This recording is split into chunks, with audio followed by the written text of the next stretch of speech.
கோவை மாணவி பாலியல் செய்த கொடுமை, இந்த குற்றவாளிகளை கொண்டு போய் கட் பண்ணுங்கய்யா, குடும்ப கட்டுப்பாடு பண்ணி விடுங்க. இதை பிரச்சாரம் பண்ணுங்க. வேற தண்டனை எதுவும் வேணாம். வேற தண்டனை கொடுக்கறத கொடுங்க, இருக்கிற தண்டனையை கொடுங்க.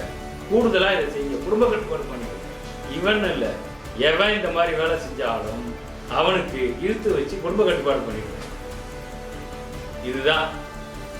அதே மாதிரி பார்த்தீங்கன்னா இந்த கொலை குறித்து சமூக வலைத்தளங்களில் திமுகவினர் மற்ற எதிர்கட்சிகள் எல்லாம் முதல்வரை குறை சொல்றாங்க. முதல்வர் என்ன பண்ணுவாரு? நீங்க குடிச்சிட்டு கூத்தடிச்சுட்டு வீட்டில் அடிக்கிறதுக்கு முதல்வர் என்ன பண்ணுவாரு? ஊத்தி கொடுப்பாரா? முதல்ல தவறு எங்க ஆரம்பிக்கிறதுன்னு போலீஸார் விசாரணை செய்யணும். இந்த அம்மாவை விசாரணை செய்யணும்.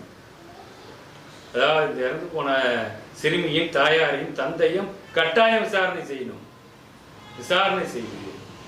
அதே மாதிரி காவல்துறையை சேர்ந்த அதிகாரிகளையும் விசாரணை செய்யணும். அதாவது ஒரு தாய்க்கு தெரியாமலேயே ஒரு குழந்தைய கொண்டு எரிச்சிடலாமா? இதையும் விசாரணை செய்யணும். அடிமட்டத்திலிருந்து விசாரணை செய்யணும். இனிமேல் நடக்காம இருக்கிறதுக்கு என்ன வழி அப்படிங்கிறத அரசு ஆய்வு செய்யணும். அது முதல் கட்டமாக இது மாதிரி பாலியல் ஈடுபடும் எவனா இருந்தாலும் அவனுக்கு கட்டாயம் குடும்ப கட்டுப்பாடு அரசே பண்ணிடணும். இதை சட்டமாக கொண்டு வாங்க. அதுக்கப்புறம் நினைப்பே வராது. இதை சட்டமாக கொண்டு வரணும்.